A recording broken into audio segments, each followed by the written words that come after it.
Hi guys, welcome back to my YouTube channel. So in today's video I'll be showing you how to make this lovely crop top. So let's get started.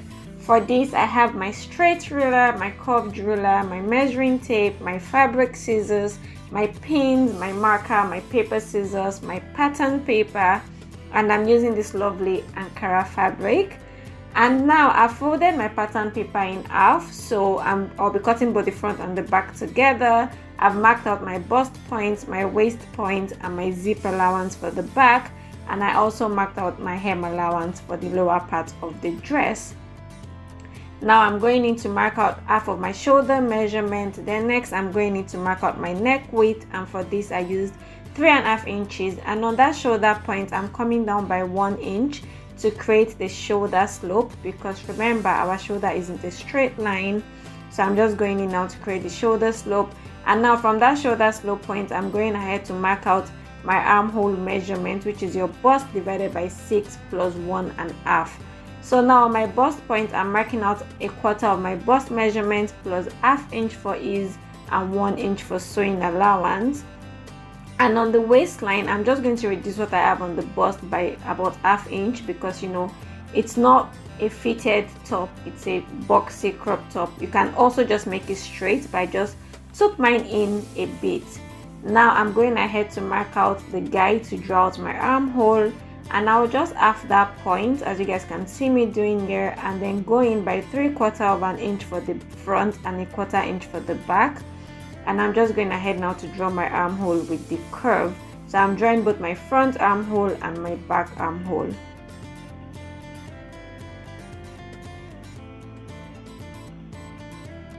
So there I have my front armhole and my back armhole, and now I'm going ahead to draw out my neckline. For the front I took it down by 4 inches, and for the back I dropped it by 1 inch. So just go ahead, connect your neck point, and I'm just going in now to add allowance to the shoulder seam, to join the shoulder seams together. And now I'm going ahead to cut out my pattern. So for this you want to cut out the back first and then going to cut out the front. So there I have my front. You cut that on fold, because of course you don't want a center front seam. And for the back I'm just reducing my zip allowance by 1/2 inch and going up by 1/2 inch as well. This isn't actually too necessary because of the style of top, but it's just something I like to do. I think it makes a tiny bit of a difference anyway. So yes, that's what I'm doing now, and I'm just going ahead to redraw my zip allowance as so, because now the shape of my zip allowance has changed. And once that is done I'm going ahead to cut it out, and that is my back. We'll cut 2 of the back.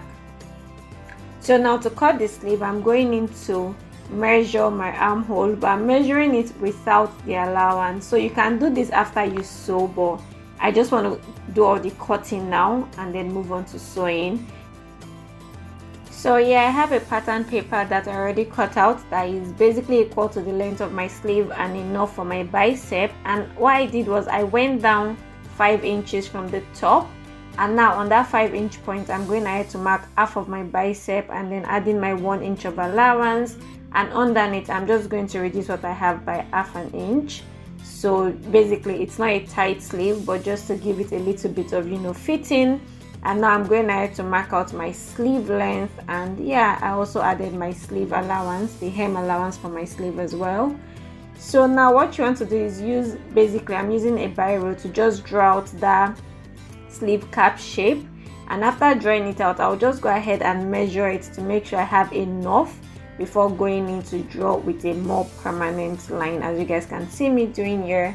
And then once I'm satisfied I'm going ahead to cut it out, but I decided to add my allowance for the top before cutting it out. So that's it, I have my sleeves, and now I'm just going ahead to add allowance to the armhole, because remember I did not do this on the pattern. So if you already did that you can skip this step, and I'm also adding allowance to the neck because again I did not do this on the pattern. So once that is done, go ahead and cut out your fabric. You can also just do this directly on your fabric, you don't have to do it on pattern, but I did it on pattern so you guys can see clearly what I'm doing. Now I'm going in to cut out my facing. So for this I just 3 inches on the shoulder seam and 3 inches down the front. So that's the facing for the front, all done. And I'll also do the same thing for the back, but for the back facing I will use my front facing to determine how low the back facing should be, as you guys can see me doing here, and then just go ahead and cut out my back facing as well.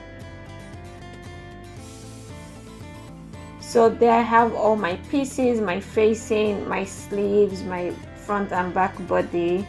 So now it's time to sew.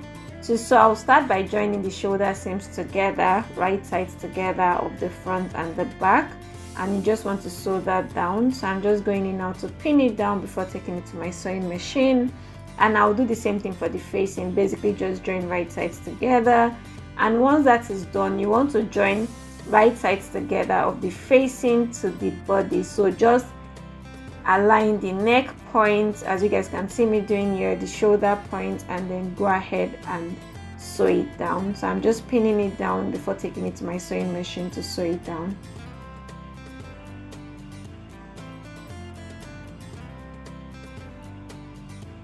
So once that is done, I'm going in to clip my seams so that I can turn it easily and then under stitch the seam allowance to the inner side of the facing, which is what I just did. And you guys can see it just makes a difference, and it just lays nice and flat on the inside. So now I'm going ahead to attach my sleeve. I'm just notching the middle point to determine the midpoint of the sleeve. And what I'm going to do now is basically just join that midpoint to my shoulder seam as so, and then pin the sleeve down. So this is another way of attaching sleeves, and this is like a beginner friendly way because you can manipulate and trim off the excess or just ease it in as much as you can. So basically that's what I'm doing now. I'm just pinning everything down, and because you're joining two opposite curves, just be patient and take your time. So once I'm satisfied with everything, I'm just still easing it in. I think eventually I trimmed off a bit, but I tried my best to ease that as much as I could in. So yeah, that is why this way is basically okay for beginners, because you can manipulate it. Now I'm going ahead to sew it down. So I started from the midpoint, and I'm going to basically sew towards the other side, as you guys can see me doing here. So basically this makes sure that your sleeves sets in nicely, and yeah, it's just evenly distributed, the front and the back basically. And now once I'm done with that side, I will go back to the midpoint and then sew towards the other side, as you guys can see me doing here. So that's it, my sleeve is done. I've attached both sleeves, and now I'm going ahead to just pin down the body together. So basically what we'll do is join from the sleeves down to the hem. So you want to make sure the armhole part aligns properly, that is very important, and then just join everything down. So once that is done, I'm just going in to clip my seam, especially that armpit side. It's very important so it lays nice and flat. So yeah, that's what I'm doing now. And then once that is done, you guys can see it just rests easy.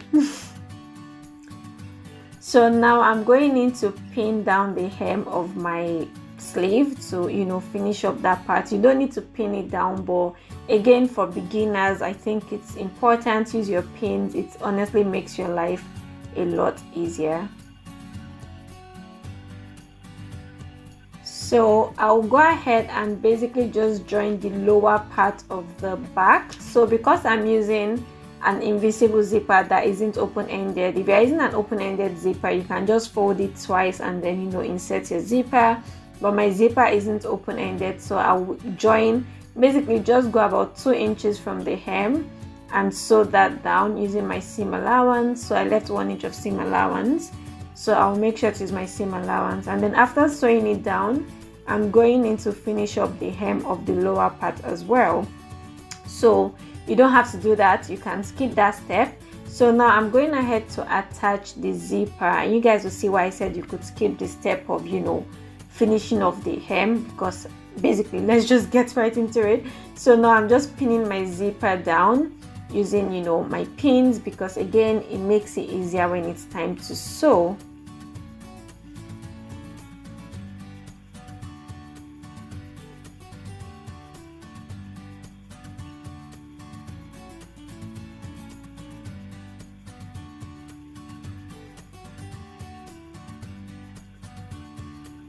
So you guys can see I had to loosen up part of that hem that I already finished, because basically I need to insert my zipper into that before finishing up the hem, but I'm going to show you guys when we get to that step. So now I'm just going ahead to attach my zipper, and yeah, done already, magic. So basically we've been through this a few times. I'll go ahead and fold in the edge of that zipper to finish off the, you know, the upper edge nicely.